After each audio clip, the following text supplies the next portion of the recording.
Good day, world. Another beautiful day here in sunny South Florida, and we're back with another video. Look, a common question that I get, and I wasn't even going to make the video about this, but I always get this question, especially from people who first begin to follow me, or maybe they've rediscovered me after a long time, where they kind of maybe watched a few of my videos or content, 10, 11, 12 years ago, and then after everything happened in 2019, 2020, 2021, now they're back. Bryan, are you always in a good mood?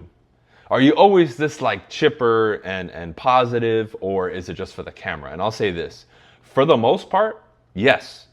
I'm almost always in a good mood. Do I have my moments? Yes. Do I have my bad days? Just like anybody else. However, it is a conscious choice and effort for me every single day to wake up with a smile on my face, demonstrate gratitude, and I'm going to walk you through some exercises and things that I do on a daily basis. However, I'm going to break down my personal evolution regarding this subject and why I have chosen and made a choice every single day to be in a good mood, to smile, to greet people, and to approach and view life in this light. And why I believe it's beneficial to me, it would be beneficial to you, it would make the world a better place, and it'll get you closer towards becoming everything that you want to become and achieving everything that you want to achieve.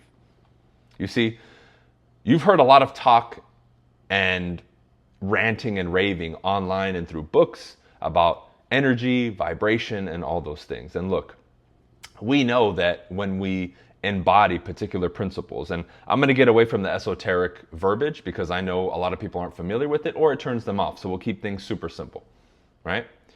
When you think a certain way and when you feel a certain way, all of you would agree with me that your interactions with the world, how you process it, how you perceive it, the meanings that you attach to it, and how people treat you change. We all know for a fact if you go out there and you have a smile on your face, a little pep in your step, you greet people, and for the most part, you yourself are forthcoming, right? Good energy, good vibes. For the most part, you might have some bad apples who still respond negatively to you. However, generally speaking, more people are going to receive you in a better way, be more receptive to you, potentially talk to you more, want to approach you, be more attracted to you. All of us would agree with that, right?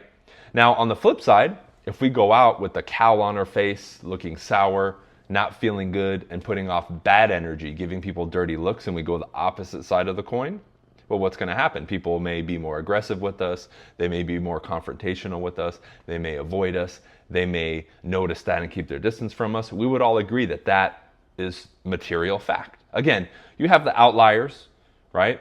Where in spite of being nice, people will be mean to you and vice versa. That's okay, right? Just like sometimes when you're upset or having a bad day, some individuals will still give you that grace and treat you nice and maybe lend you a shoulder to lean on or, an ear that will listen. But for the most part, what you put out, you tend to receive. Everybody would agree with that. So with that said, and with that understood and recognized by people, what I said in the beginning, by default, would be true for the most part. So again, this is a choice. Why? Because regardless of what external circumstances are and where we currently are in our lives, all of us have the ability to create that. And for many of us, what we need to do is fundamentally at the core, begin to make some shifts. So as an example, something I brought up in the beginning that is a daily practice for me, and I'm going to tell you how to do this specifically. People will say, well, showing gratitude. You can journal that, 2 or 3 things that you're grateful for. You can take a moment, 1 minute, 2 minutes of recognition, right? And when I discuss and when I talk about showing gratitude, this is the key that you need to take from that exercise, right? When people do these types of things, there's 2 ways of doing it. One is going through the motions, which doesn't really do anything for you. But number 2 is really identifying with and feeling and really connecting with what you're doing. So when I say showing gratitude, like if right now I close my eyes and, I really begin to show gratitude, like I get like a euphoric feeling. I feel it emotionally. You see me begin to smile, and I'm in my mind right now showing gratitude. Like I'm grateful, like I'll talk you guys through it. I'm grateful for waking up another day. I'm grateful for, being healthy, for my animals loving me and being happy and content as well, and spending all this time with me. I'm grateful for the opportunities. I'm grateful for my students and my team and my ability to teach, and all of the success that I've had so far, the success that's coming in the future. Like, again, that's just, you can take a minute or two to do that. But as I'm saying that, I'm not only am I smiling, so physiologically am I seeing and feeling these changes, but I'm getting a euphoric feeling with emotion. And to me, that's when you're genuinely showing gratitude. Because when you look at the emotional tone scale, gratitude is up near the top, meaning emotionally, it must produce some sort of euphoric or positive or empowering feeling to you. Now, as you dive deeper into this, you realize, even scientifically, it's been proven that these types of things have a direct effect on our health and our well-being and our lives.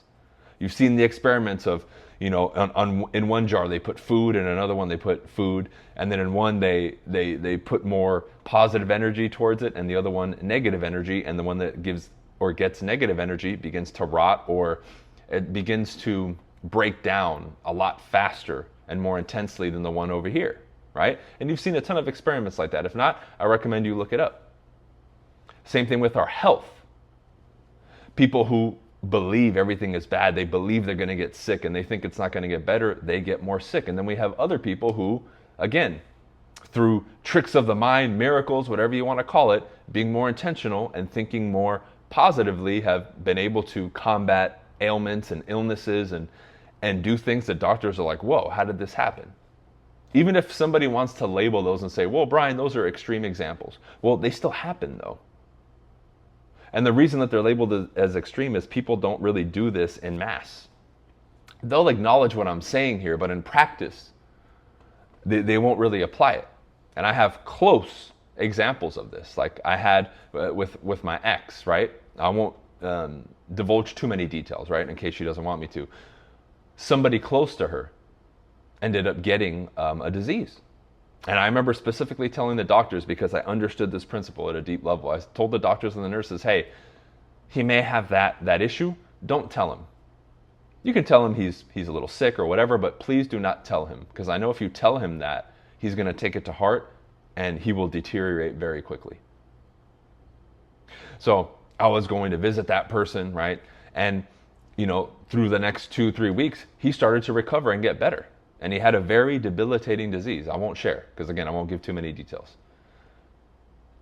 And then one day in passing, 3 weeks later, a nurse, who I guess wasn't in on what I had asked them to do, just casually tells it to him, hey, you have blank.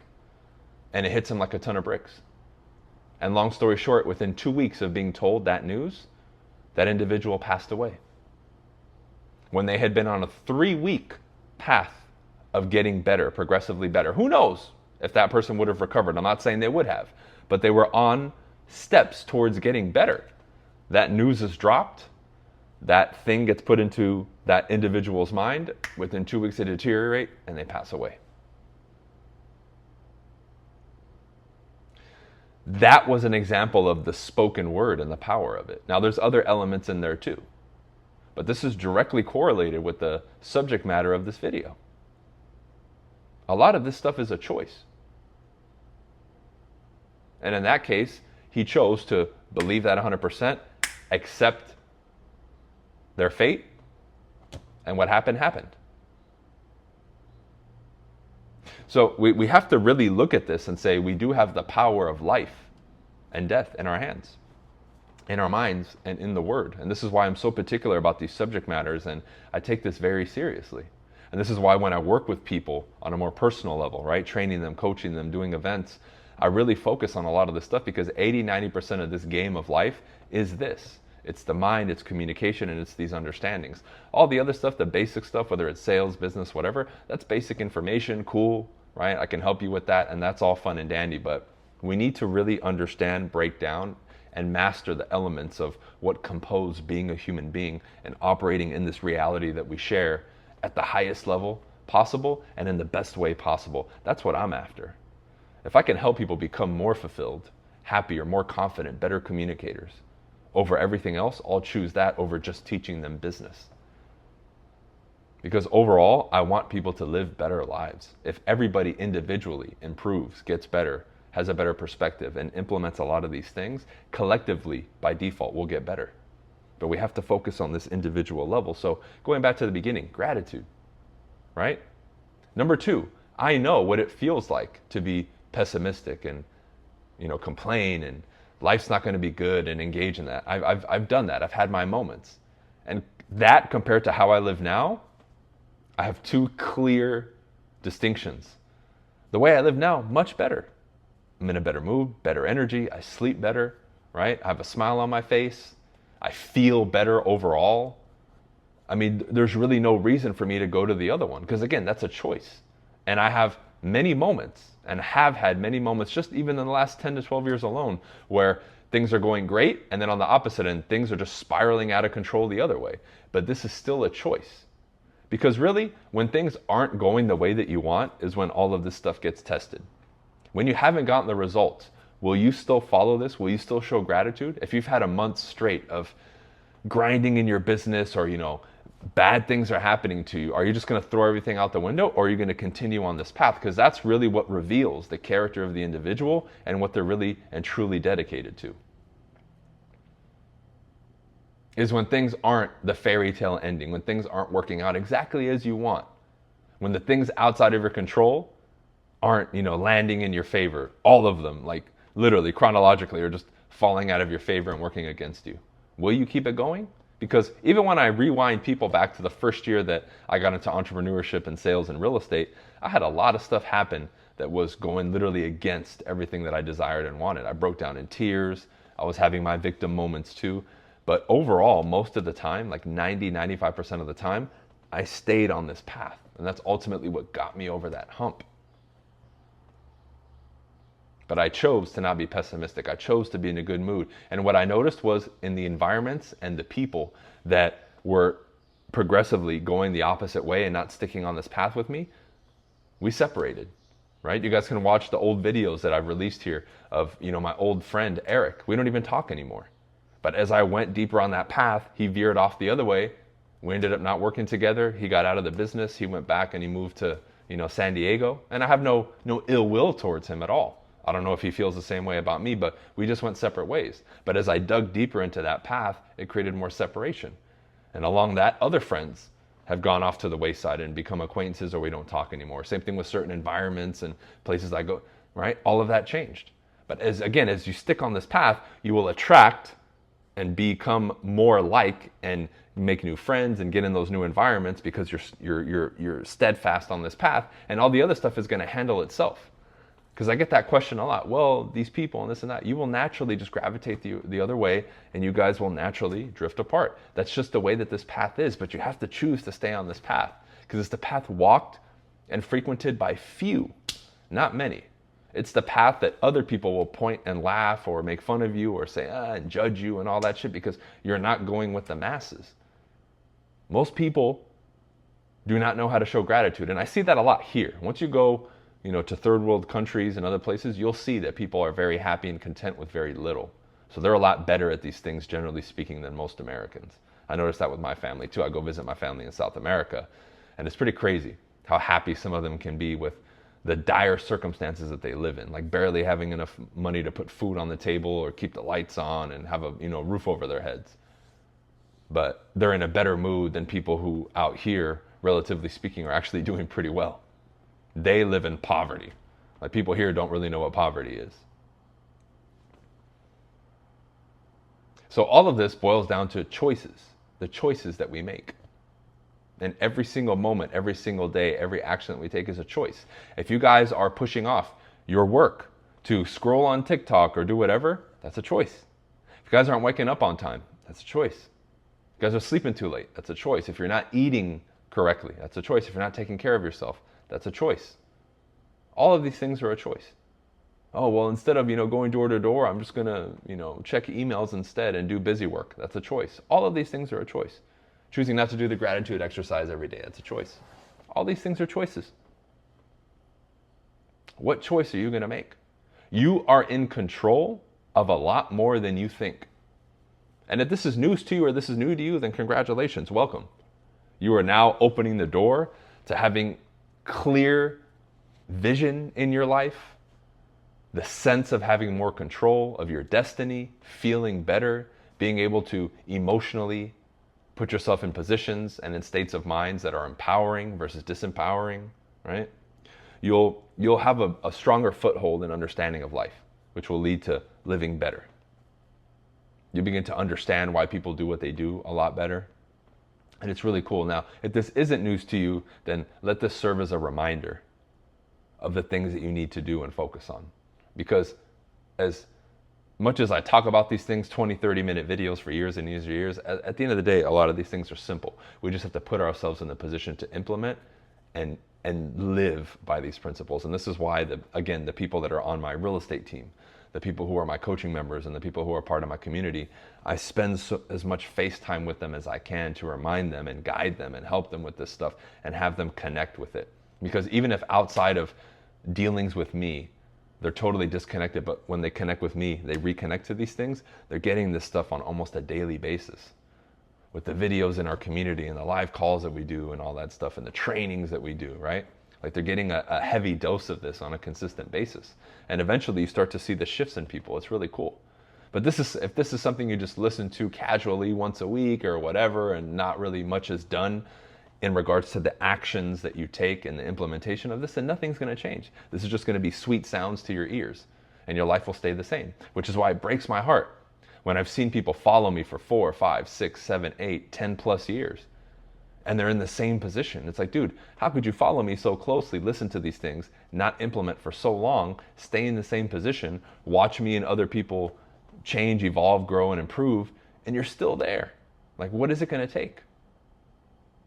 But you have to want it. You have to be clear about what you want and all these other principles that I've been talking about for a long time. But again, that's a choice. Staying in the same position now as you did a year ago, 2 years ago, 5 years ago is a choice. All of these things are a choice. So what I'm alluding to here too is you have a lot more control than you think. And right now it may feel like, oh, it's tough for me to meditate. It's tough for me to do those things. That's fine, right? We gotta crawl before we walk. But the moment that you focus on these things, bring them to your awareness and begin to work on them on a daily basis, they become a lot better. If your imagination right now is shot and you can't visualize very well, start visualizing every day for 5 or 10 minutes. You'll notice after a month or two, your imagination is going to be a lot stronger. If it's difficult for you to get to bed early, start doing it. After a couple weeks, it'll be easy for you. If right now the habit of making phone calls and going door to door every day is difficult, we'll start doing a little bit every day. Start with an hour a day. Right? And after a week or two, it'll become a habit and it'll be easy to start adding to it, right? If journaling is difficult for you, start with a little bit. Journal for 30 seconds or a minute every day. After a month, it'll be easy. I journaled pretty much on a daily basis for years before I stopped. I do it on and off now, but I did it for years, nonstop. So I've conquered that habit. Same thing with waking up at 4 or 5 in the morning. I did that for years. Don't do it anymore. Still wake up early. But I conquered that. I demonstrated that I could conquer that. Not a problem. Going to sleep 9:30, 10, waking up at 5 every single day for years. All of these things are a choice. But see, what's on the other side of that is what will be achieved by doing that. Whether it's a pat on the back for yourself, to prove yourself something, to prove to somebody else something because you got a chip on your shoulder, right? We got to be clear about what's on the other side of these things. You're not just doing them to do them. You're doing them to improve yourself, to become a better version of you, to achieve certain things. But all of these things are a choice, y'all. People maybe pressure you socially or do this and that to get you to drink or go out, but you don't want to do it, don't do it. Because you're literally working against yourself. You're going against your own desires. You don't want to do it, don't do it. Now, if you struggle socially and going out will improve and you're running away from that because of the fear of rejection, that's different. Right? So we have to be able to clearly see here what the difference is. Am I running away from something because I'm scared to grow and get better? Or am I feeling pressure to do something like go out when I really don't want to? Then don't. But see the difference there. Because in both cases, you're running away from improvement. Giving into peer pressure and social pressure, you're working in a way that's detrimental to your growth. Yet when you run away or cower away from the very activities that you know will make you grow, that's also cowardice and you running away from what you want. So I want you to really take from this video that Everything is a choice, and you have a lot more control than you believe. And the more you begin to shoulder and take more responsibility for your life and the circumstances that you're in, things really begin to change. And you may go through a period of rebelliousness or being upset. That's okay. That's okay, because as we change, grow, and evolve in our beliefs and our philosophies and our identity shifts, it does make you uncomfortable and it may make you upset, but that's all right. Okay? So stay on the path, keep getting better, and I'll see you on the next video, right? Any of you that need some free resources, I've added some in the description, all right? See ya.